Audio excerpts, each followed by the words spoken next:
అప్పుడు టికెట్ల కోసం తీవ్ర పోటీ. ఇప్పుడు బరిలో ఉండాలని బతిమిలాడినా పట్టించుకోని పరిస్థితి. లోక్సభ ఎన్నికల్లో పోటీకి గులాబీ పార్టీకి అభ్యర్థులు దొరకడం లేదు. సికింద్రాబాద్, మల్కాజ్గిరిలో అయితే పోటీకి ఆసక్తి చూపడం లేదు ముఖ్య నేతలు. అసెంబ్లీ ఎన్నికల్లో ఓటమితో పరిస్థితులు మారిపోయాయి. ఎవరికి టికెట్ ఇస్తారో, చివరి వరకు ఎవరు పోటీలో ఉంటారో తెలియక క్యాడర్లో అయోమయం నెలకొంది.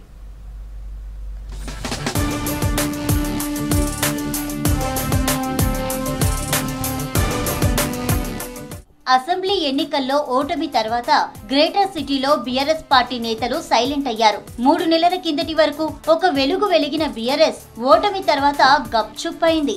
పార్లమెంట్ ఎన్నికల్లో పోటీ చేసేందుకు ఆ పార్టీకి అభ్యర్థులు దొరకడం లేదు. సికింద్రాబాద్, మల్కాజ్గిరి లోక్సభ స్థానాల్లో గులాబీ పార్టీకి క్యాడర్ ఉన్నా పోటీకి ఎవరూ ముందుకు రావడం లేదు. అంతా సైలెంట్ అయ్యారు. అసెంబ్లీ ఎన్నికలప్పుడు కనిపించిన గులాబీ క్యాడర్ జోరు, హడావిడి ఇప్పుడు కనిపించడం లేదు. ఊహించని పరిణామంతో బీఆర్ఎస్ నేతలు కూడా కార్యకర్తలతో పెద్దగా టచ్ లోకి వెళ్లడం లేదు. దీంతో సికింద్రాబాద్, మల్కాజ్గిరిలో బీఆర్ఎస్ నుంచి ఎవరు పోటీ చేస్తారన్నది సస్పెన్స్ గా మారింది.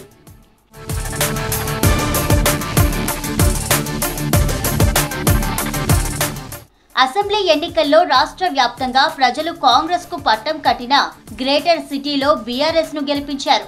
మొత్తం 24 స్థానాల్లో 13 మంది ఎమ్మెల్యేలు గెలిచారు. అయినా అధికారం కోల్పోగా ఆ పార్టీ పూర్తిగా డీలా పడిపోయింది. గ్రేటర్ సిటీలోనైతే పరిస్థితి ఘోరంగా తయారైంది. బీఆర్ఎస్ కార్పొరేటర్లు కాంగ్రెస్ లోకి క్యూ కట్టారు.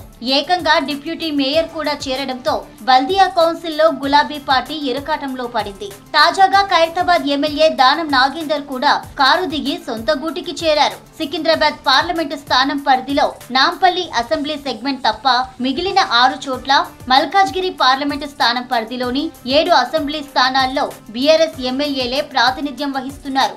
ఇలా మెజార్టీ ఎమ్మెల్యేలు ఉన్నా లోక్సభకు ఎవరు పోటీ చేస్తారనే దానిపై ఇంకా క్లారిటీ లేదు.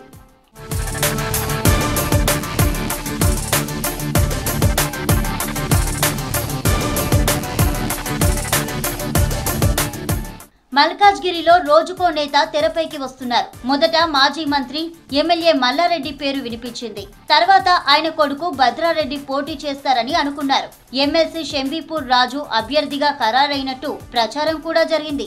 ఆ తర్వాత మరో నేత రాగిడి లక్ష్మారెడ్డి అభ్యర్థి అంటూ ప్రచారం జరిగింది. ఇలా రోజు రోజుకు మారే రాజకీయ పరిణామాలతో వారంతా పోటీకి వెనకడుగు వేసినట్టు తెలిసింది. రాగిడి లక్ష్మారెడ్డి కూడా నోటిఫికేషన్ నాటికి పోటీలో ఉంటారా లేదా అనేది సస్పెన్స్ గా ఉంది. సికింద్రాబాద్ పార్లమెంటు సీటులోనూ ఇదే పరిస్థితి ఉంది.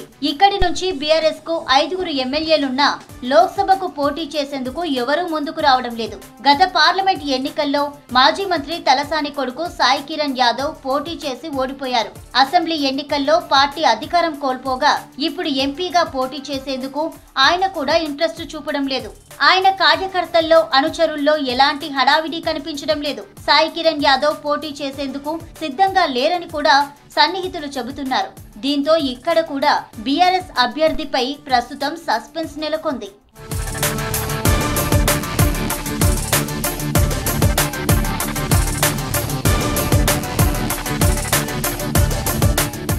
గ్రేటర్ సిటీ పరిధిలో అసెంబ్లీ ఎన్నికల టైంలో టికెట్ కోసం ఆశావాహులు భారీగా పోటీ పడ్డారు. టికెట్ రాని వారికి పార్లమెంట్ ఎన్నికల్లో ఛాన్స్ ఇస్తామని బీఆర్ఎస్ అధిష్టానం కూడా హామీ ఇచ్చింది. కానీ అధికారం కోల్పోయింది. దీంతో ఎంపీగా పోటీకి నేతలు భయపడుతున్నారు.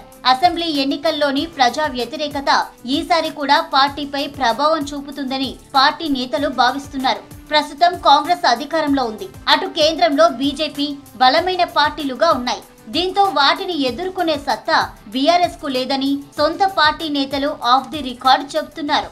2 పార్లమెంటు స్థానాల్లో బీఆర్ఎస్ ఎమ్మెల్యేలు ఉన్నా ప్రస్తుత కాంగ్రెస్ కు ఉన్న అనుకూల వాతావరణంలో అది పనిచేయదనే వాదన కూడా ఉంది. దీంతో కాంగ్రెస్, బీజేపీ మధ్య ప్రధాన పోటీ ఉండనుంది.